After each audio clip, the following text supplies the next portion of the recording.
बिस्मिल्लाहिर्रहमानिर्रहीम। अस्सलाम वालेकुम नाज़रीन, आप देख रहे हैं प्रोग्राम द लास्ट आवर। मैं हूं यासिर रशीद और स्टूडियो मेरे साथ बराजमान है सीनियर तज्ज़ियाकार राना मोहम्मद अजीम साहब।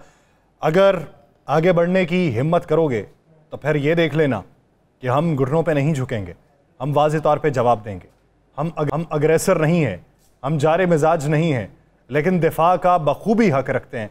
ये पैगाम कौमी असम्बली के फ्लोर से दिया गया और इसके साथ वज़ीर आज़म पाकिस्तान मियाँ मोहम्मद शहबाज शरीफ साहब, उन्हें ISI हेड क्वार्टर्स के अंदर पूरी ब्रीफिंग दी गई है। ये भी बताया जा रहा है कि सरहदों के ऊपर कशीदगी बढ़ने के ख़तरात हैं। ये भी कहा जा रहा है कि भारत ने बेशुमार जगहों के ऊपर अपने मिज़ाइल सिस्टम जो हैं वो नस्ब कर दिए हुए हैं और कल के दिन जो है वो मॉक ड्रिल्स हो रही हैं भारत में। 7 मई का दिन मुख्तस किया गया है कि जब उन्होंने जंग के दौरान जो हिफाजती इक़दामात होते हैं उसको अपनाने की मॉक ड्रिल्स रखी हैं। यानी इसका मतलब ये है पाकिस्तान की तरफ से तो जारहियत का उनसर नुमाया नहीं किया जा रहा, पाकिस्तान ने तो सर्जिकल स्ट्राइक करने का दावा नहीं किया, पाकिस्तान ने तो कहीं घुस के मारने की बात नहीं की, पाकिस्तान ने तो नहीं कहा कि हम आपका पानी बंद कर देंगे, पाकिस्तान की तरफ से तो नहीं कहा गया कि हम आप पे हमला करेंगे, पाकिस्तान की तरफ से तो नहीं कहा गया कि हमें जवाब चाहिए। तो इसका मतलब ये कि भारत कहीं ना कहीं उस पोजीशन को आगे बढ़ाने की कोशिश कर रहा है कि जिस पे वो पाकिस्तान के खिलाफ कोई जारे इक़दामात उठा सके। लेकिन इस सब के बीच में भारतीय फ़ौज के अंदर बढ़ता हुआ खलफशार, जिसमें सिख फ़ौजियों की बरतरफियाँ मंजर आम के ऊपर आ रही हैं, अक़लियतों से नारवा सलूक किया जा रहा है, मुख्तलिफ़ मवाक़ों के ऊपर जो बड़े बड़े ओहदों के ऊपर सिख फ़ौजी तैनात थे, सिख पेशवा के हुक्म के बाद उनके ऊपर शक व शुबे का इजहार किया जा रहा है और उनसे वफ़ादारी के हलफ लिए जा रहे हैं। इस तमाम मौके के ऊपर क्या भारत इस पोजीशन में है कि वो पाकिस्तान के ख़िलाफ़ कोई ऐसा इकदाम उठा सके? अगर सलामती कौंसिल के इजलास की बात की जाए तो उसमें सिंध तास मुआहदे की मुअत्तली के ऊपर तहफ़्फ़ुज़ात का इजहार भी किया गया। पाकिस्तान का अगर सिफारती महाज देखें, 5 वीटो पार रखने वाले जो ममालिक हैं उन्होंने पाकिस्तान का साथ देने की बात की है। भारत इसके ऊपर एक अलग से नैरेटिव बनाने की कोशिश कर रहा है। इस पर बात करेंगे और बात की जाएगी पाकिस्तान के सियासी मामलात के ऊपर। राना साहब, क्या समझते हैं कि दिनों पहले के मंजरजात अगर देखें और उस वक्त का मंजरनामा देखें, फिर कल परसों की अगर हैपनिंग देखें तो उस पर लग रहा था कि शायद ये जंग वाला माहौल जो है ये अब ख़त्म होता हुआ दिखाई दे रहा है, लेकिन हालिया इक़दामात भारत के किस तरफ का पेश ख़ैमा है? बिस्मिल्लाहिर्रहमानिर्रहीम। अस्सलातु वस्सलाम अलैका या सय्यदी या रसूलल्लाह, अस्सलातु वस्सलाम अलैका या सय्यदी या हबीबल्लाह। ताजदार ख़त्मे नबूवत जिंदाबाद जिंदाबाद। यासर, मुझे एक बात तो बता दें, आज कितने दिन हो गए इस वाक़े को? सर 2 हफ्ते बीत चले। 2 हफ्ते में कोई एक दिन ऐसा गुजरा जिस दिन इंडिया ने जंग की तैयारी ना की हो, जब से इंडिया की तरफ से जंगी माहौल ना बना हो, जंगी माहौल इंडिया मीडिया की तरफ से, इंडियन आर्मी की तरफ से, नरेंद्र मोदी की जमात की तरफ से, RSS की तरफ से ना बना हो। तो यार इनको एंजॉय करें। मैंने कल भी आपसे कहा था कि अगर भारत जो करेगा ना वो काम करेगा जो कि यार गद्दार और मक्कार दुश्मन करता है, वो आज उसने किया ना। BLA के लोगों को पैसे दे के उनके ज़रिए हमारे फौजी जवानों पर, FC के एहलकारों पर हमला करवाया, उनको शहीद किया। इसके अलावा अब कुछ नहीं कर सकता। उसका बदला 24 घंटे में पूरा हो जाएगा। 24 घंटे भी ज़्यादा है। क्या कर लेगा भारत कल के दिन? वो एक रैसल करके कि जंगी माहौल से बचने के लिए क्या कर लेगा? वो सुरंगें बना ली हैं उसने, क्या कर लिया उसने? कुछ भी नहीं। मान लिया ना उसने कि पाकिस्तान हम पे हैवी है, मान लिया ना उसने कि जनाब पाकिस्तान हम पे हमला, अगर हम हमला करते हैं, पाकिस्तान जवाबी हमला करता है तो हमने किस तरह बचना है। यानी इसको पता है कि पाकिस्तान का जवाबी हमला इतना खौफनाक होगा कि इन्हें बचने के लिए ज़ेरे ज़मीन जाना पड़ेगा। लेकिन इनको ये नहीं पता कि ज़ेरे ज़मीन चले जाएं, ज़ेरे आसमान चले जाएं, ये जहाँ मर्ज़ी चले जाएं, अगर इन्होंने हरकत की तो उसका इंजाम इनको वो भुगतना पड़ेगा जिसकी मतलब ये सोच भी नहीं सकते। देखिए, पाकिस्तान के सालमियत के मामले पर किसी सियासी जमात को कोई इख्तलाफ नहीं है। पूरी कौम तैयार है। मैं तो कह कि ये हमारी वो कौम है, मैंने कल भी कहा था, जिन्होंने लोग ईद पर कपड़े सिलाते हैं ना, ईद टरू मरू, शादी भी होता तेल मेहंदी वलीमा, तेल मेहंदी बारात और वलीमा, और ईद पर होता है ईद टरू मरू। और यहाँ पर भी यही हो रहा है, जंग का पहला दिन, दूसरा दिन, तीसरा दिन, यहाँ पे भी लोग इसी तरह लगे हुए हैं। खुदा की कसम, मार्केट से जंगी वो फौजियों की वर्दियां होती हैं ना, वो वाला कपड़ा खत्म हो गया है। मैं हल्फन कह रहा हूं, मैंने पूछा आज, बल्कि मुझे आपके फैसलाबाद से कुछ लोगों ने कहा कि हमें तो इतने ऑर्डर आ रहे हैं कि हम परेशान हैं। पाकिस्तान की कैप के, पाकिस्तान की वर्दियों के, फौजियों वाली वर्दियों के, जानबाज लिखा हो जिस पे, उसके उधर क्या है? मैंने कहा जिस कौम ने 1.5 लाख रुपए के 1.5 लाख खुदा बना के उनकी पूजा करनी है, उसने उस कौम से किस तरह लड़ना है जिसका एक खुदा है, असल खुदा वही है, उसी ने पूरी कायनात बनाई है और जो हर मुश्किल में मदद करता है। और मुसलमानों का जज्बा आपने कब नहीं पता कि यमन के लोगों ने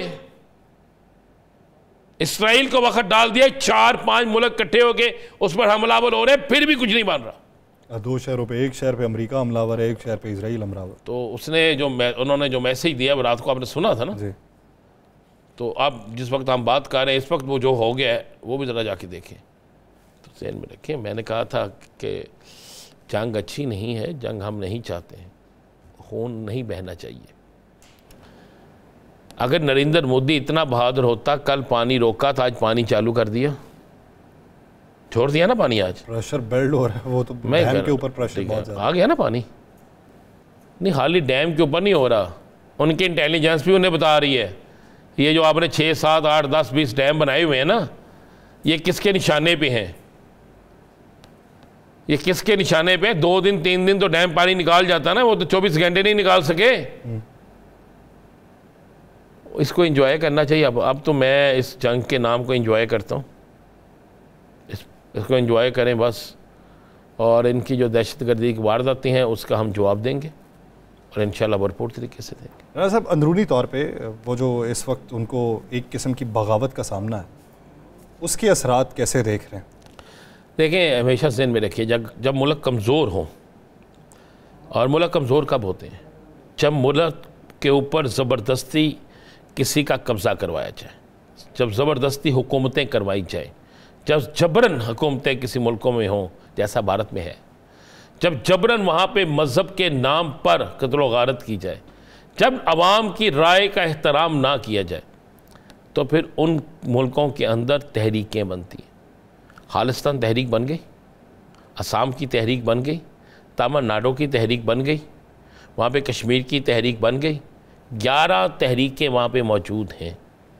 और उन हालात में जब उन्होंने देखा, उस वक्त एक एक को ये मारते थे, लड़ते थे, बल्कि बहुत से इलाके तो ऐसे हैं जहाँ पर भारतीय फौजी भी नहीं जाते थे डरते हुए। तो अब उनको मौका मिल गया। अब 4 वज़ीर आला तो इंडिया के जो है बरमला इस बात पे कह चुके हैं, नरेंद्र मोदी को खुली सुना चुके हैं, 4 वज़ीर आला। और उसके बाद वहाँ के लोगों ने अपना रद्द-ए-अमल देना शुरू कर दिया। सिखों ने कहा तुसें उलंघ के दाओ तो अडैप्ट है ना वजन गल करना। सुनने में तो ये भी है कि बीजेपी के अंदर से बड़ा प्रेशर है मोदी की जगह योगी को लाने का। मैंने आपसे उस दिन प्रोग्राम में कहा था 2 चीज़ें हैं, नरेंद्र मोदी जंग करे फिर भी जाएगा, नरेंद्र मोदी जंग ना करे फिर भी जाएगा। कुछ चीज़ें जो होती हैं ना, कुछ लोग ताकत के नशे में सरशार होते हैं ना, ताकत के नशे में पागल होते हैं, तो फिर वो इसी तरह होता है। जिन मुल्कों के अंदर, मैं फिर वो कह रहा हूँ, जो मुल्क अंदर से खोखले हो जाएं, जिनके अंदर आवाम की बात ना सुनी जाए, वहाँ पर फिर ऐसा ही होता है। तो ऐसी फिर बढ़ के ही सिर्फ मारी जा सकती हैं और उसके नतायज जो हैं वो भी नुकसान में भुगतना पड़ेंगे। नाज़रीन, एक ब्रेक लेते हैं, ब्रेक के बाद पाकिस्तान के मंजरनामे में बात की जाएगी, कहीं नहीं जाएगा। Stay with us.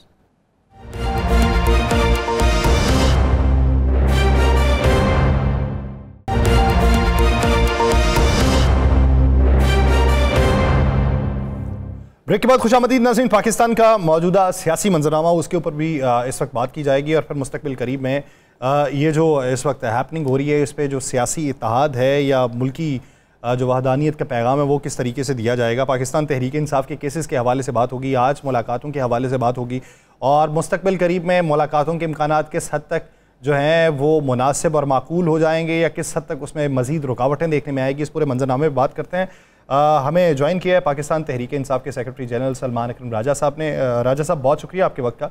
राजा साहब, अगर सबसे पहले बात की जाए मखसूस नशिस्तों के हवाले से जो नजरसानी दरख्वास्त समाअत के लिए मंजूर हुई है, क्या इम्कानात दिखाई दे रहे हैं? ग्राउंड्स तो आपके नज़दीक काफ़ी वैलिड थी, और फिर इन हालात के अंदर और इन दिनों में बिलखुसूस जहाँ पे आपको मुलाकात की भी इजाज़त ना मिल रही हो और इन समातों का लग जाना, ये किस हद तक मुस्बत तब्दीली का इशारा है? मुस्बत तो नहीं है ये तब्दीली, इरादा तो यही नज़र आता है मुक़्तदरा का, हुकूमत का, कि मखसूस नशिस्तें हमें ना मिलें। देखिए 12 जुलाई 2024 को फैसला आया था, अब आज हम मई के महीने में हैं, मई 2025, 10 माह गुजर गए हैं उस फैसले को आए हुए। उसके बाद सुप्रीम कोर्ट के 2 मजीद क्लैरिफिकेटरी आप कह लीजिए नोट आए, फैसले आए, लेकिन इलेक्शन कमीशन टस से मस नहीं हुआ। 10 महीनों से तौहीन अदालत जारी है।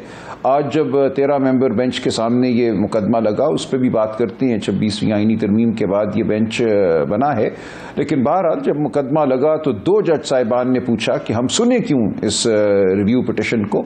जब आप 10 माह से तौहीन अदालत के मुर्तकिब हो रहे हैं तो आपको क्या इस्तेकाक हासिल है इलेक्शन कमीशन को या उसके मेंबरान को या उसके चेयरमैन को कि हम सुने उनकी इस्तदा?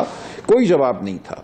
10 माह से तबातुर से सुप्रीम कोर्ट ऑफ पाकिस्तान के एक फैसले की हुक्मदूली हुई है, तौहीन अदालत हुई है, लेकिन अदालत की अक्सरियत ने नोटिस भी जारी कर दिया। हमारी जो तौहीन अदालत की दरख्वास्त थी वो एक तरह से नज़रअंदाज होने को थी। मुझे इसरार करना पड़ा कि इस पर भी कोई तवज्जो दी जाए, नोटिस उस पर हो गया।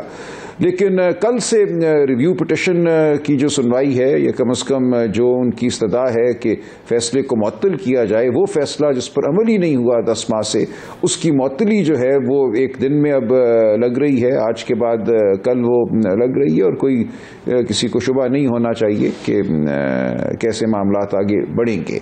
तो ये कोई अच्छी सूरत हाल नहीं है, मैं समझता हूँ, हमारे मुल्क के जमहूरी निज़ाम के लिए, अदालती निज़ाम के लिए। और हर दिन जो है वो पिछले दिन से, गुजरे हुए दिन से ज़्यादा तारीख से आतर हमें नज़र आ रहा है। सुप्रीम कोर्ट के बाद जब हम अडयाला पहुँचते हैं, वहाँ इस्लामाबाद हाई कोर्ट का एक फ़ैसला फुल बेंच का हमारे हाथ में होता है। पिछले 5 हफ्तों से तवातुर से ये हो रहा है कि उस फैसले को कोई पुलिस वाला, कोई SHO हंस के हमारे हाथ से छीन कर फेंक देता है, कहते हैं कौन सा फैसला, कैसा फैसला, और एक जानिब इशारा करता है कि हुक्म तो इनका चलेगा। ये इस मुल्क में अब हो रहा है। पुलिस वाले अपनी बेबसी का इजहार करते हैं, हंसते हैं, अपने ऊपर कहके लगाते हैं, हमारे निज़ाम अदल पर कहके लगाते हैं। आज लाठियां बरसाई गई वहाँ मौजूद MNAs पर जो आए थे इजहार यकजहती के लिए। आज बहनों की मुलाकात का दिन था, वकला की मुलाकात का दिन था, किसी वकील की मुलाकात नहीं हो सकी। बहनों में से 2 को बिलाखिर भेजा गया हमारे शदीद एहतजाज के बाद। वहाँ मौजूद मेंबर पार्लिमान जो थे, कौमी असम्बली के भी, सूबाई असम्बलियों के भी, उन सब ने वहाँ एहतजाज किया। मारपीट हुई, डंडे बरसाए गए, डंडे टूट भी गए, बल्कि आमिर डोगर साहब के साथ जो सलूक हुआ, उनके कमीज के बटन तोड़े गए, जमाल एहसन साहब पर डंडे बरसाए गए। एक अजीबो गरीब सूरत हाल है। पाकिस्तान में समझता हूँ अपनी तारीख के भयानक तरीन दौर से गुजर रहा है, और ये झूठ है कि हमारी कोई मईशत अच्छी होने लगी है, दौड़ने लगी है। एक बेदिल कौम, एक कौम जिसको आपने मगलूब कर लिया है, जिससे हर हक छीन लिया है। वोट का हक आपने पहले छीना, उसकी आवाज़ को आपने बंद किया, पीका का कानून बनाया, अब आइन पे मुसलसल हमले हैं। 26वीं आईनी तरमीम जिस तरह से हुई, अगवाकारी की बुनियाद पर, धौंस की बुनियाद पर, अब मखसूस नशिस्तें हमसे छीन कर औरों को देकर आप शायद 27वीं और 28वीं तरमीम भी करने, कितना तारीख करेंगे इस मुल्क को। तो आज एक इंतहाई तारीख दिन था हमारी सियासी तारीख का, हमारी कौमी तारीख का। दुश्मन हमें आंखें दिखा रहा है और मुल्क के अंदर हम बर्बरियत बर्पा कर रहे हैं। ये एक नाकबत अंदेशी है। जो पाकिस्तान का लीडर है इमरान खान, उससे मुलाकात को आपने इतना मुश्किल बना दिया है, जो उसका हक है, कानूनी हक है, जेल मैनुअल के तहत, अदालती फैसलों के तहत। इस वक्त कौम को ज़रूरत है यकजहती की, कौम को ज़रूरत है कि उसका सबसे मौक़र जो लीडर है उसकी बात सुनी जाए, दीगर तमाम सियासी कुव्वतें इकट्ठी हों और मुल्क दुश्मन से यकसुई से मुकाबला करे। आप मुल्क में इंतशार फैला रहे हैं, तो ये एक इंतहाई मायूस कुन सूरत हाल है। और किसी सूरत भी 13 रुकनी बेंच को 11 रुकनी बेंच में तब्दील कर दिया गया। दो मौजूद जजेस जिन्होंने इख्तलाफ किया था उनको अब वो बेंच का हिस्सा नहीं है। अब कल से समाअत शुरू होगी। आप समझते हैं कि कितने दिन लगेंगे इस केस के फैसले को? आपको भी सुना जाएगा, लाजमन बात है ना इसमें, और जो बात होगी वो दलाइल तो सामने आएंगे ना। देखिए दलाइल आ चुके हैं। रिव्यू जो है 1000 मुकदमों में कोई एक मुकदमा है जो रिव्यू जिसमें एक्सेप्ट भी किया जाता है सुनवाई के लिए। जस्टिस आयशा मलिक ने आज मौजू सवालात किए, जस्टिस अकील अब्बासी साहब ने सवालात किए कि आपका रिव्यू का ग्राउंड क्या है, या आप अपने मुकदमे को दोबारा सुनवाना चाहते हैं। जो फैसला हो चुका, जिन नुकात पे फैसला दे दिया गया, वो आपको पसंद हो ना हो, आप समझें वो गलत हैं। रिव्यू में ये नहीं होता। रिव्यू में ये होता है कि कोई ऐसी फाश गलती हो जो बिल्कुल नजर आ रही हो, जबकि तमाम मामलात जिन पे फैसला दिया गया है बगौर एक तहकीक के साथ दिया गया है, गौर करके दिया गया है। तो ऐसी बात तो नहीं थी कि ये कोई अनजाने में फैसला हो गया जिसका रिव्यू करना जरूरी है। मकसद सिर्फ यही था, 26वीं आईनी तरमीम के बाद ये मुकदमा लगाने का मकसद यही है, रिव्यू को यहाँ मुंतकिल करने का मकसद यही है कि एक ऐसा फैसला जिससे कोई खुश नहीं था, मुक़तदरा खुश नहीं थी, उस फैसले को ख़त्म किया जाए। तो ये बात तो बिल्कुल वाज़ेह है। हम हक सच कहते रहेंगे। जो भी निज़ाम हमें मुयस्सर है, हम उस निज़ाम से खुश नहीं हैं। हम समझते हैं ये निज़ाम पाकिस्तान के आइन पर हमला है, आइन की रूह पर हमला है। लेकिन हमारा फ़र्ज़ है कि हम जबर के होते हुए जाबिर की आंखों में आंखें डालकर बात करें, कानून हक सच की बात करते रहें, जमहूरियत की बात करते रहें, हुकूक जो इंसानी हुकूक हैं उनकी बात करते रहें। तो ये बात हम करते रहेंगे। हमें उम्मीद नहीं है, कोई उम्मीद नहीं है हमें कि हमारी कोई बहुत दादरसी होगी, इस मुल्क में इंसाफ होगा, कानून का बोलबाला होगा। लेकिन इस सब के बावजूद हम अपनी जगह खड़े हैं और अपनी बात करते रहेंगे। अच्छा राजा साहब, आपने तवील वक्त गुजार लिया वकालत के अंदर और मुख्तलिफ तजर्बात का भी आपने सामना किया होगा। क्या हाई कोर्ट्स के अंदर ऐसी सूरत हाल होती है कि जज साहब मौजूद हों और स्टेनो मौजूद ना हो? आज जस्टिस मोहसिन अख्तर कियानी और जस्टिस सुमन रिफत का एक डीबी था और उसकी कार्रवाई चल रही थी। कियानी साहब का स्टेनो मौजूद नहीं था, सुमन रिफत साहिबा को फाइलें देने वाला मौजूद नहीं था, तो एक अलग से अदालती एहलकार को वहाँ पे बुलाया गया और ख़ुद ही ऑर्डर लिखवाते रहे मोहसिन अख्तर कियानी साहब, और उन्होंने ज़ुबानी अल्फाज में ये कहा कि जजेस शायद 7-8 बढ़ जाएंगे तो मामलात हल हो जाएंगे। तो अगर ये सूरत हाल हाई कोर्ट की है तो फिर निचली अदालतों में इस्लाहात के नाम पे ऊपर क्या हो रहा है? नहीं, इस मुल्क में अब कोई निज़ाम नहीं है। ये मजाक है ये कहना कि इस मुल्क में अब कोई निज़ाम है। देखिए, ये वही जज साहिबान है ना इस्लामाबाद हाई कोर्ट के, जिन्होंने खत लिखा था जिसमें उन्होंने कहा था कि हमारे कमरों में आलात निकलते हैं जासूसी के, हम पर दबाव डाला जाता है। तो ये वही जज साहिबान हैं जिनको सच बोलने की सज़ा दी जा रही है। पूरी जो 26वीं आईनी तरमीम हुई और उसके बाद जिस तरह से इस्लामाबाद हाई कोर्ट की हैयत को तब्दील किया गया, वो हमारे सामने है। तो जब आप एक पैगाम दे देते हैं हर इदारे को, कौम को, कि इस मुल्क में इंसाफ, कानून, अदालत सिर्फ उसी हद तक कबूल है जब तक वो हमारी मर्जी के फैसले दे, तो पूरा निज़ाम आपका ज़मीन बोस हो जाता है।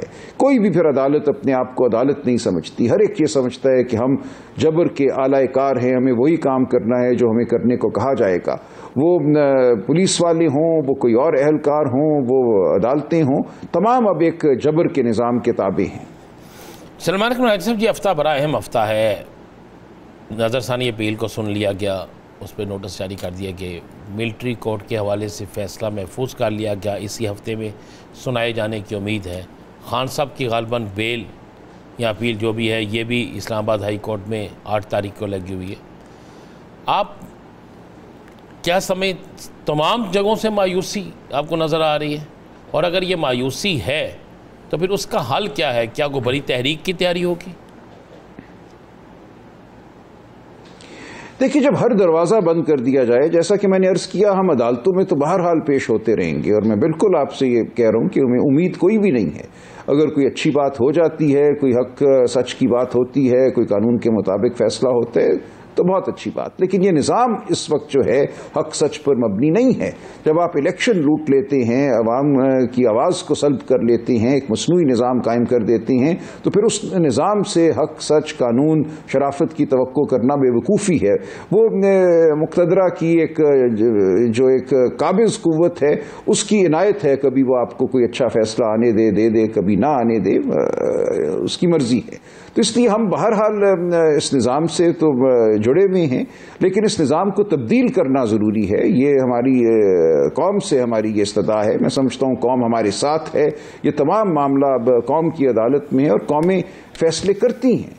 हमारी कौम एक जिंदा कौम है, बाशऊर कौम है, और आप देखेंगे कि ये एक जो स्याह दौर हमारी तारीख का गुजर रहा है ये बहुत जल्द ख़त्म होगा और हम हकीकी आज़ादी की जानिब बढ़ेंगे, जमहूरियत की जानिब बढ़ेंगे। इमरान खान साहब जेल से बाहर आएंगे और इस कौम को वो राह दिखाएंगे जो एक जमहूरियत में होनी चाहिए, इंसानी हुकूक की राह, आज़ाद अदलिया की राह, और पूरी कौम यकसुई से फिर अपनी तरक्की और फलाह के लिए काम करेगी। ये हमारा नस्ब-उल-ऐन है। इसके लिए हम तहरीक चलानी पड़ी तो तहरीक चलाएंगे। हम तहरीक चलाना एक आईनी हक है। देखिए, पाकिस्तान आपने हासिल किया, आज़ादी हासिल की तहरीक चलाकर, और उस वक्त वो हुकूक दिए गए अंग्रेज साम्राज्य की हुकूमत थी जो आज हमें हासिल नहीं है। पुलिस वाले खड़े रहते थे, लोगों को सड़कों पर मार्च करने देते थे, लोगों को एहतजाज करने देते थे, चादर चार दीवारी को पामाल नहीं करते थे। तो कम से कम वो आज़ादी तो हमें मिले जो अंग्रेज के दौर में थी। अच्छा राजा साहब, मौलाना फजलुर रहमान साहब के हवाले से शेख वकास अकरम साहब ने कहा कि पहले उन्होंने पार्टी से मुशावरत के लिए वक्त मांगा और फिर इनकार कर दिया। इनकार की कोई माकूल वजह सामने आई जिसकी वजह से आपकी वो जो तहरीक ईद के बाद चलती हुई दिखाई दे रही थी वो ताखीर का शिकार हुई? नहीं, कोई माकूल वजह नहीं है, और ये अब हमारे लिए गैर अहम बात है। हम खुद पाकिस्तान की सबसे बड़ी सियासी ताकत हैं। हमारे साथ और बहुत सी ताकतें जुड़ चुकी हैं और जुड़ने को तैयार हैं। वो सिंध के हारी हों, वो पाकिस्तान के मजदूर हों, किसान हों, तलबा हों, हम इन सब को साथ लेकर चलेंगे जो जमहूरियत और आइन के लिए काम करना चाहते हैं।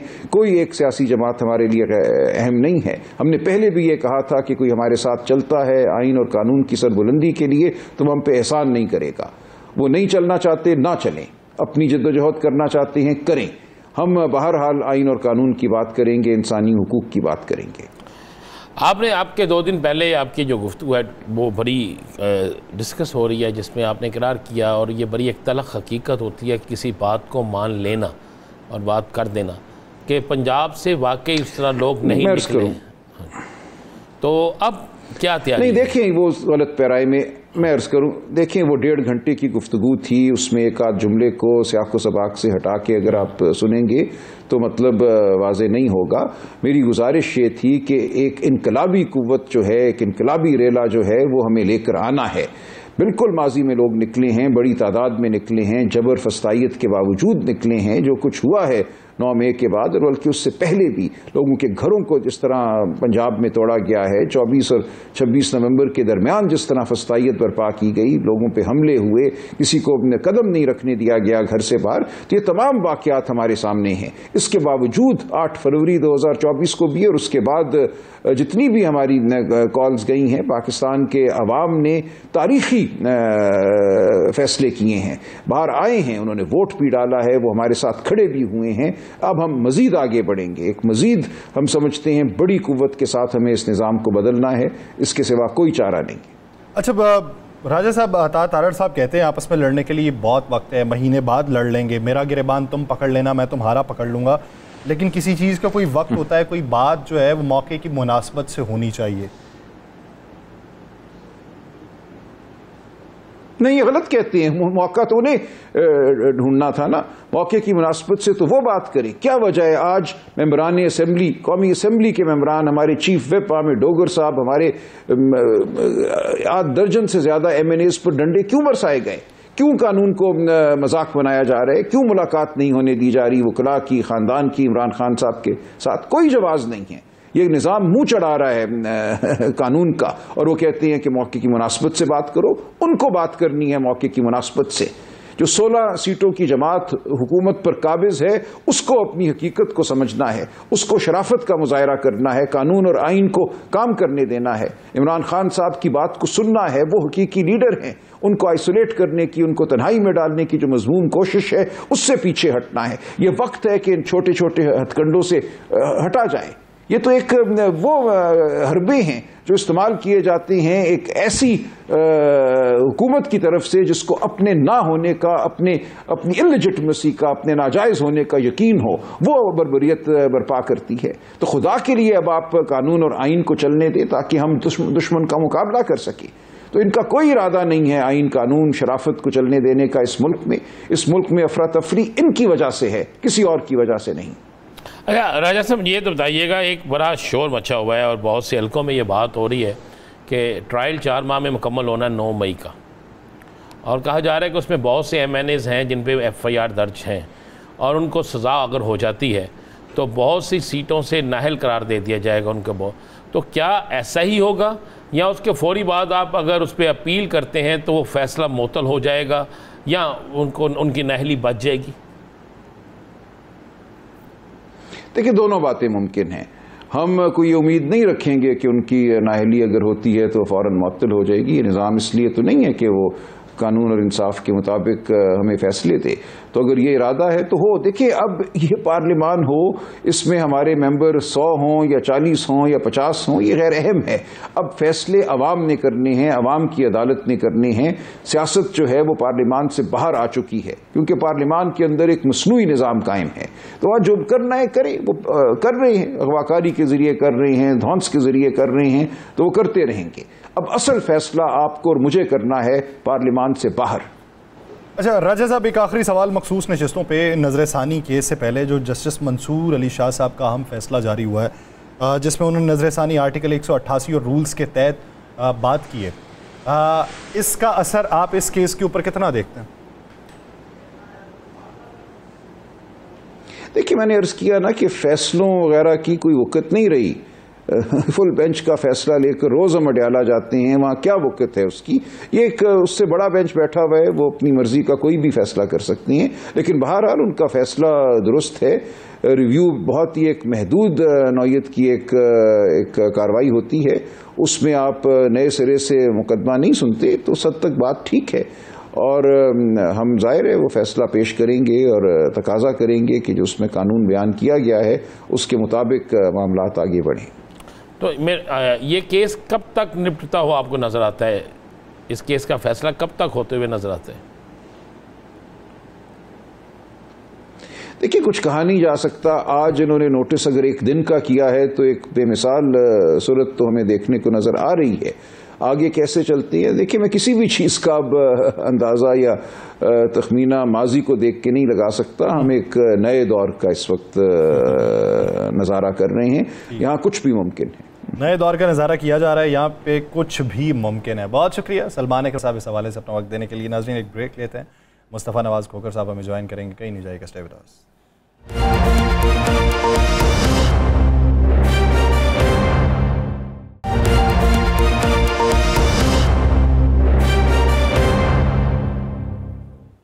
ब्रेक के बाद खुशामदीद नाज़रीन। मुल्क की मौजूदा सूरत हाल और उस पर जो अपोजिशन का बनने वाला इत्तेहाद था, अब इस पैराए में जब मुख्तलिफ आवाज़ें सुनाई दे रही थी और मुख्तलिफ बयानियाँ दिखाई दे रहे थे, नज़रियात में बटे हुए तबकात दिखाई दे रहे थे, और उसी लम्हे में भारत की तरफ से जारहियत का पैगाम आना और यहाँ पे पाकिस्तान में सबका यकज़बान हो जाना, भारत शायद इसके लिए तैयार नहीं था। और इसी मंजरनामे में हुकूमती इस वक्त जो इकदामात हैं वो किस हद तक मुस्बत पैराए के अंदर हैं या कहाँ कहाँ पर लूप होल्स हैं, और वो इकदामात जो बर वक्त हुकूमत नहीं उठा सकी पॉलिटिकल स्टेक होल्डर्स को एक मेज़ पे लाने के लिए, कि जब आवाज़ें मुमासलत वाली दिखाई दे रही थी, एक ही बयानिया वाली दिखाई दे रही थी, तो उसका फ़ायदा उठाया जा सकता था, ये पॉलिटिकल केओस, ये टर्माइल ख़त्म किया जा सकता था, और जो बेचैनी की फ़ज़ा है उसके अंदर कम अज़ कम इस मौके के ऊपर ये तमाम तर रिफ्ट जो है इसका खात्मा हो सकता था। तो क्या हुकूमत ने उसमें कोई किरदार अदा किया या फिर हुकूमत अपने ही मामलात के अंदर जुटी रही और हुकूमत ने इस तरफ तवज्जो देने की कोशिश ही नहीं की?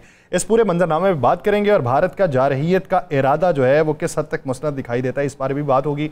हमें ज्वाइन किया है पाकिस्तान के सीनियर सियासतदान मुस्तफ़ा नवाज़ खोखर साहब ने। मुस्तफ़ा नवाज़ साहब, बहुत शुक्रिया आपके वक्त का।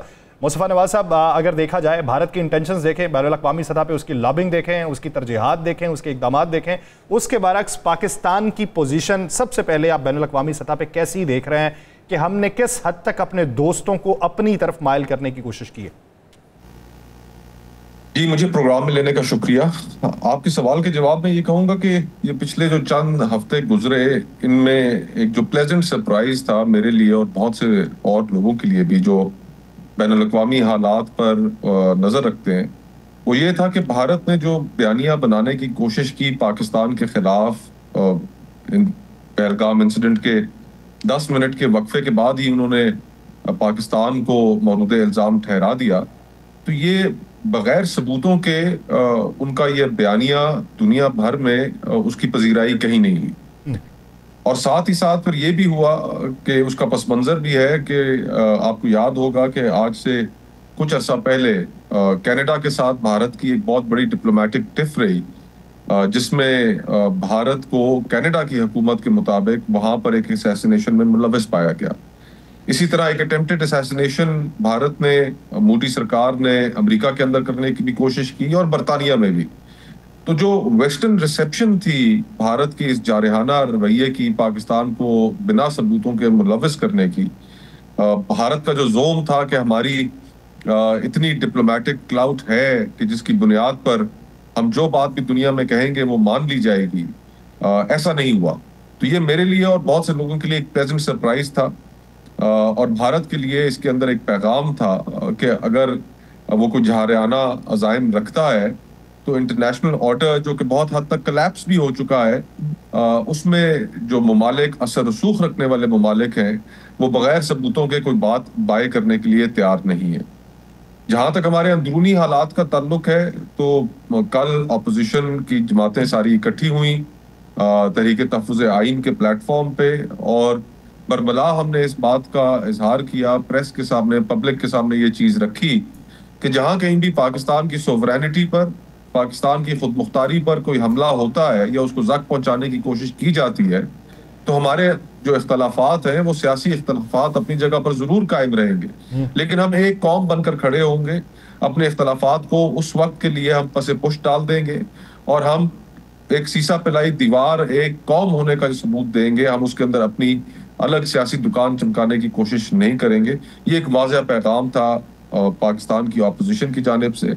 लेकिन साथ ही साथ हम ये भी समझते हैं कि कौमी यकजहती की फिजा कायम रखने के लिए ये सिर्फ अपोजिशन का काम नहीं है, इसमें हुकूमत का भी एक बड़ा अमल दखल है। और अगर लाठीचार्ज नहीं होंगे, अगर लोगों की गिरफ्तारियां नहीं होंगी, सियासी असीरान इमरान खान साहब समेत उनसे मुलाकातों पर पाबंदियां नहीं होंगी, तो फिर कौमी यकजहती की एक बेहतर फिजा उभर कर सामने आएगी। हुकूमत के इख्तियार में भी इस फिजा को बरकरार रखने के लिए वो भी बहुत मुस्बत किरदार अदा कर सकती है। उसकी हमें कमी नजर आ रही है, लेकिन उसके बावजूद हम अपना जो नेशनल रोल है वो जरूर प्ले करेंगे और तवक्को करते हैं कि हुकूमत इस माहौल को ख़राब करने की कोशिश नहीं करेगी। आपने बात बहुत अच्छी की जी, बिल्कुल तवक्को तो सारी कौम को यही है और सारी कौम ही खड़ी है। आप आगे देख क्या रहे हैं? ये जंगी मंजरनामा भी ख़त्म हो जाएगा, उसके बाद जो आपने एक तहरीक शुरू की, जो आपने एक मुतालबात की लिस्ट पेश की, आप उन मुतालबात को समझते हैं कि इसी तरह के सेमिनार से ये मुतालबात हल हो जाएंगे या इसी तरह की गुफ्तगू शनीद से हल हो जाएंगे, या इसके लिए किसी बड़ी तहरीक की ज़रूरत होगी? इसमें तो कोई शक नहीं कि तहरीक की ज़रूरत होगी। और जो नुकात हमने रखे, 16 नुकाती कौमी एजेंडा, पाकिस्तान के आइन के ऊपर अमल करने का एजेंडा, वो हमने सामने रखा। और हमने पब्लिक एट लार्ज और दीगर सियासी जमातों को भी दावत दी कि हम इक़्तिदार की खातिर कोई तहरीक नहीं चलाना चाहते। हमारा मकसद इक़्तिदार का हसूल नहीं है। वो वक्त आ चुका है कि पाकिस्तान में इस वक्त हमें अपनी नाक से आगे और अपने सियासी फ़ायदों से आगे की सोचनी होगी। तो हमने एक कौमी एजेंडा तैयार किया है। उस कौमी एजेंडा के ऊपर हम तमाम जमातों को और पब्लिक एट लार्ज को दावत देते हैं कि पाकिस्तान को ठीक करने के लिए, पाकिस्तान को रिफॉर्म करने के लिए, पाकिस्तान में से पोलराइजेशन को ख़त्म करने के लिए, निज़ाम इंसाफ को दोबारा बहाल करने के लिए, पॉलिटिकल विक्टिमाइजेशन को ख़त्म करने के लिए, लोगों के हकूक़ को बहाल करने के लिए, जो आइन के 8 से 28 तक के जो इंसानी हकूक हैं, जो रूह है हमारे आइन की, जो अमलन इस वक्त हम समझते हैं कि मुअत्तल हो चुके हैं, उनको बहाल करने के लिए इस तहरीक में हमारा साथ दें। तो हम तमाम जो सूबाई दारुल हुकूमत हैं उनमें APCs करेंगे। जो सूबों के अपने इश्यूज हैं उनकी राय भी सुनी जाएगी। उनकी राय में से कोई चीज़ ऐसी सामने आती है कि जिसको कौमी एजेंडे में शामिल किया जाए, उसको किया जाएगा। और ये तमाम एक्सरसाइज करने के बाद फिर अगला अमल तहरीक ही होगा। अच्छा मुस्तफ़ा नवाज साहब, क्या समझते हैं कि क्या वजह बनी कि जमीयत उलमा इस्लाम फ़े जो है वो जवाब मुस्बत नहीं दे पाई पाकिस्तान तहरीक इंसाफ को या अपोजिशन को या किसी भी बड़े इत्तेहाद में शामिल होने के लिए? जहाँ तक जमीयत उलमा इस्लाम का ताल्लुक है, बहुत फासले थे तहरीक इंसाफ के दरमियान और जमीयत उलमा इस्लाम के दरमियान, और पूरा पाकिस्तान गवाह है कि वो फासले कितने ज़्यादा थे और बहुत ज़्यादा काम हुआ और वो बहुत ज़्यादा फासले दूर भी हो गए। उसके अंदर कुछ चीज़ें अभी बाकी हैं, हम राब्ते में रहेंगे मौलाना फजलुर रहमान साहब के साथ। वो एक ज़ीरक सियासतदान है, वो पाकिस्तान की सियासत को एक बड़ी गहरी नज़र उसके ऊपर रखते हैं, और हम उनसे राब्ते में रहते हुए उनको कायल करने की कोशिश करते रहेंगे कि वो इस इत्तेहाद में हमारा साथ दें। आपने कहा कि चारों सूबाई दारुल हुकूमत में आप सेमिनार करेंगे, उन सूबों के मसाइल पे बात करेंगे। बहुत सी जगह तो ऐसी हैं जहाँ पर सेमिनार करने की या बात करने की इजाज़त ही भी नहीं मिल रही, जहाँ पे जैसे आज आपने देखा कि मुलाकात की इजाज़त नहीं मिलती। तो आपकी जमात, आपकी इस पूरे अपोजिशन इत्तेहाद में तो तहरीक इंसाफ भी शामिल है। इस्लामाबाद के अंदर तो आप कर रहे हैं, लेकिन क्या दूसरे सूबों में करने की इजाज़त होगी? KPK के अलावा इजाज़त हो ना हो, अगर किसी ने मुल्क को ठीक करना है, उसके लिए कोई अमली कदम उठाने हैं, तो फिर हमें गुफ्तगू का आगाज तो करना होगा। हम कब तक कार्पेट के नीचे चीज़ों को डालते रहेंगे? हमें जो सीरियस इश्यूज हैं, अब जिस तरह बलूचिस्तान में मिसिंग पर्सनस का इशू है, एक बड़ा सीरियस इशू है, वहां पर लोगों के बड़े शदीद तहफ़्फ़ुज़ात है इसके हवाले से। हम कब तक उनको नज़रअंदाज करते रहेंगे?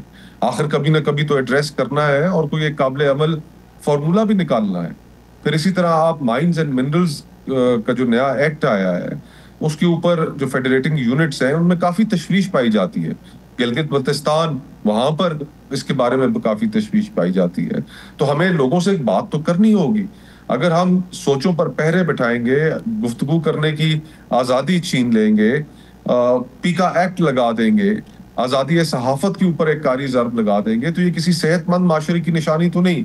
तो हम अपनी आने वाली नस्लों के लिए कैसा पाकिस्तान छोड़ना चाहते हैं कि जहां पर बात करने की आज़ादी ना हो, जहां पर सियासी हकूक ना हो, जहां पर लोगों को उठाकर गायब कर दिया जाए। तो हमें अगर अपने मुल्क को ठीक करना है, मईशत को ठीक करना है, तो फिर हमें वो तमाम चीजें करनी पड़ेंगी जिससे अवाम का एतमाद बहाल हो। देखिए, मईशत कभी आइसोलेशन में ग्रो नहीं करती। आज आधा पाकिस्तान तकरीबन वर्ल्ड बैंक की रिपोर्ट के मुताबिक सतह गुर्बत से नीचे जा चुका है, और सतह गुर्बत से नीचे जाने का मतलब है कि 50% पाकिस्तान इस वक्त 2 वक्त की रोटी नहीं खा पा रहा, और टैक्सों की भरमार है। आपका किसान इस वक्त परेशान है। गंदम के मामले में जो कुछ हुआ आपके सामने है, लार्ज स्केल मैन्युफैक्चरिंग आपकी डिक्लाइन कर चुकी है। तो ये तमाम चीजें उसी वक्त ठीक होंगी, खुशहाली उसी वक्त आएगी जिस वक्त सियासी बेयकीनी खत्म होगी। तो हमें ये पाकिस्तान के लिए ये चीजें करनी है, इक़्तिदार हासिल करने के लिए नहीं करनी। तो ये कोशिश जारी रहेगी, और उस कोशिश में मुश्किलात भी सामने आती हैं। उन मुश्किलात को अबूर करने का भी फिर हौसला रखना चाहिए। आप समझते हैं कि IMF के प्रोग्राम में रहते हुए ये मुमकिनात में से है? जी बिल्कुल। देखें, IMF तो एक डॉक्टर की तरह है। जब आपकी मईशत बीमार होती है तो वो आप उसके पास जाते हैं और वो आपको एक प्रिस्क्रिप्शन देता है कि आपकी मईशत की बीमारी की वजूहात ये हैं, आप इन पर अमल कीजिए। लेकिन क्या हम पाकिस्तान इस वक्त गालिबन 26वां हमारा IMF के साथ प्रोग्राम है जिसमें हम गए हैं, 26वीं दफा जाने के बावजूद क्या हमने अपनी टैक्स बेस बढ़ाई? क्या हमने इस मुल्क के अंदर जो ट्रेडर तबका है, क्या उसको टैक्स करने की बात की? आज क्या सारा का सारा बोझ, दुख होता है ये देखकर कि तमाम बोझ पाकिस्तान के तनख्वाहदार तबके पे, पाकिस्तान की मिडिल क्लास पे, सैलरीड क्लास पे ये सारे का सारा बोझ डाल दिया है। यानी क्या तुक बनती है कि जो आपके सबसे बड़ा एक्सपोर्टर है टेक्सटाइल, उसकी कंट्रीब्यूशन से ज्यादा नेशनल किटी में सैलरीड क्लास की कंट्रीब्यूशन ज्यादा है। तो हमें इन तमाम जो हमने अपने खर्चे जो इतने इस हद तक बढ़ा रखे हैं उनको कम करने की जरूरत है। हमें अपनी टैक्स बेस बढ़ाने की जरूरत है, ग्रोथ को वापस लेके आने की जरूरत है, पॉवर्टी को खत्म करने की जरूरत है। ये तमाम चीजें उसी वक्त मुमकिन हो सकती हैं कि जब सियासी बेयकीनी खत्म हो और IMF के पास जाने, और उसके बाद से ये मतलब नहीं है कि आप ये रिफॉर्म्स नहीं कर सकते। ये रिफॉर्म्स करना, अब प्राइवेटाइजेशन को उठा लीजिए आप, 1000 अरब रुपया सालाना हम जाया कर देते हैं इन सफेद हाथियों पे। तो भला हमें IMF ने क्या रोक रखा है कि आप प्राइवेटाइजेशन ना कीजिए? प्राइवेटाइजेशन हम क्यों नहीं कर पा रहे? इसलिए नहीं कर पा रहे कि हम वो पॉलिटिकल फैसले करने की कैपेसिटी ही नहीं रखते। हम चाहते हैं कि बस इसी तरह मामलात चलते रहे और हम टैक्स पेयर का पैसा जाया करते रहे, तो फिर मामलात सदारसा तो नहीं चल पाएंगे। अच्छा, 2 केस, एक केस तो उसका फैसला महफूज हो गया मिलिट्री कोर्ट वाला, क्योंकि आपकी बड़ी गहरी नज़र होती है। दूसरा केस हमेशा नज़रसानी केस, बहुत कम सुनने में आया कि इस नज़रसानी केस पर नोटिस जारी कर दिए गए और इस केस को सुना गया। आज नज़रसानी केस पर नोटिस जारी कर दिए गए। उस नज़रसानी केस पर महसूस नशिस्तों के, जिस पर फैसले के बाद 2 नोटिस और उसके बाद भी अमल दरामद ना होना, तो आप क्या मुस्तकबिल देख रहे हैं इन दोनों केसों का? राना भाई, बात यह है कि पिछले 3-4 सालों में इस मुल्क में हमने आईन और रूल ऑफ लॉ के साथ वो कुछ होते देखा है कि अब ये तवक्को रखना कि चीजें आईन और कानून के मुताबिक होंगी, अब तो ये एक माजरत के साथ मैं ये लफ्ज इस्तेमाल करता हूँ कि खामख्याली लगती है। देखिए, अभी पार्लियामान मुकम्मल ही नहीं है, सेनेट में एक सूबे की रिप्रेजेंटेशन मौजूद नहीं है, खैबर पख्तूनख्वा के सेनेट के इलेक्शंस अभी तक नहीं हो पाए हैं, मखसूस नशिस्तों का अभी तक फैसला नहीं हो पाया है। और हम कैसे तसव्वुर कर सकते हैं कि एक जमात दाखिली ज़दा इलेक्शंस के बावजूद अगर आज भी वो कौमी असम्बली में सबसे बड़ी अक्सरियती जमात है तहरीक इंसाफ, आप कैसे मखसूस नशिस्तें उनसे छीन सकते हैं? और बाकी जमातें जो जमहूरियत की बात करती हैं, वो कैसे एक दूसरी जमात का हक खाने के लिए तैयार बैठी हुई है? तो ये जो हम लिप सर्विस करते रहते हैं, जो जमातें बात करती रहती हैं जमहूरियत की, हमने इस निजाम को इतना बिगाड़ दिया है। 90 रोज के अंदर हमने इलेक्शंस नहीं कराए, हमने वो चीज भी वायलेट कर दी। हमने 26th कॉन्स्टिट्यूशनल अमेंडमेंट के जरिए अदलिया की आजादी को सल्ब कर लिया, एग्जीक्यूटिव को गलबा दे दिया जजेस की अपॉइंटमेंट पर। अभी जो इस्लामाबाद हाई कोर्ट के अंदर जिस तरीके से जजेस की सीनियरिटी को कॉम्प्रोमाइज कर दिया गया, कहाँ रह गई आजाद अदलिया, कहाँ बात हो गई रूल ऑफ लॉ की और कहाँ आइन की? ये तो अब एक ऐसे दौर से हम गुजर रहे हैं कि जिसमें एनार्की है, माइट इज राइट वाले दौर से हम गुजर रहे हैं। तो रूल्स ऑफ द गेम जो थे और जो सोसाइटीज को, माशरों को, जो कवानीन और जो मुआहदा शख्स और रियासत के दरमियान है, उसको तो हमने उड़ा के रख दिया है। अब मुझे तो बहुत ये डर लगता है, खौफ आता है कि कितना टाइम लगेगा हमें इन चीजों को वापस दुरुस्त करने में, और हम कभी ये कर भी पाएंगे?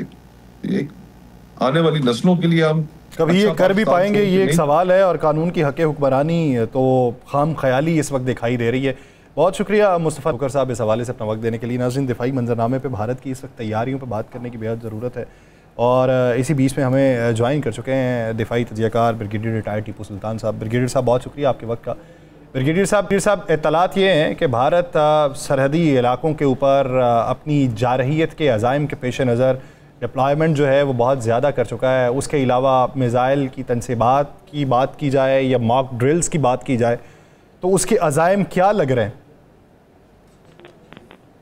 देखिए जी, भारत जो है ना, उसका ट्रैक रिकॉर्ड ये है, ये सिर्फ पहलगाम की बात नहीं है, सिर्फ पुलवामा की बात नहीं है, ये उनके पार्लियामेंट की भी बात है, ये उड़ी की भी बात है, छत्तीसगढ़ की भी बात है। और कई एक मौके उन्होंने अपने जख्म खुद लगाए, अपने बंदे खुद मारे इलेक्शन जीतने के लिए, और मुसलमानों के खिलाफ जो हेट्रेड जो फैलाते हैं वो, उससे वो सियासी फवायद हासिल करते हैं। मैं तो ये समझता हूँ कि जी रियासत हिंदुस्तान को इस पर क्या फायदा हुआ? ये तो चंद लोग, चंद सियासतदान जो है वहाँ के, उनको इस चीज का फायदा हुआ है। और ये आवाजें हिंदुस्तान के अंदर से अब उठ रही हैं। अब आइए उस तरफ के ये हिंदुस्तान की जो तैयारी है या जो कुछ कर रहे हैं बॉर्डर पे, उनकी तो बहुत अरसे से कोशिश है कि पाकिस्तान को किस तरीके से हम खुदा न खास्ता उसका सरनगू करें या उसको हम जो है सबड्यू करें, तो वो कर नहीं सके। जब वो बैठते हैं प्लानिंग टेबल के ऊपर या ऑपरेशनल रूम्स में, तो उनको ये पता चलता है कि वो तो कुछ कर नहीं सकते पाकिस्तान के खिलाफ, क्योंकि जिस भी फील्ड में वो आ जाए, चाहे एयरफोर्स के साथ आ जाए या मिसाइलों के साथ आ जाए या ग्राउंड ऑपरेशंस में आ जाए या पानी के ऊपर आ जाए, तो एक पैरिटी है और they will not have a free run, बल्कि उनको बहुत ज़्यादा नुकसान हुआ है। पहले नुकसान उठा चुके हैं, मुंह काला करा चुके हैं वो पहले तो। लेकिन अगर हम ये कहें कि ऑल सेड एंड डन, हमारा जो एक्सटीरियर मनूवर है वो बहुत अच्छा रहा है, हमारी फौज की भी तैयारी बहुत अच्छी है, बिल्कुल सही बात है। लेकिन अगर आप ये कहें कि एक स्कर्मिश या जंग या कोई हिंदुस्तान की तरफ से गड़बड़ करने का जो चांस है या मौका है वो ख़त्म हो गया, बिल्कुल ख़त्म नहीं हुआ। उनके अज़ाइम जो है अपनी जगह पे बरकरार हैं, वो कि उनको नाकामी उठाना पड़ी है। उनकी फोर्सेस के अंदर शोरश है। वो उधमपुर में जो उनका जनरल ऑफिसर कमांडिंग बैठता था उसको रिप्लेस कर दिया गया, उसके खिलाफ इंक्वायरी है। उनका डिप्टी चीफ अफेयर साहब जो है रिप्लेस हुआ है। उनका जो इंटेलिजेंस वाला जर्नल है उसको भेज दिया गया अंडमान आइलैंड में।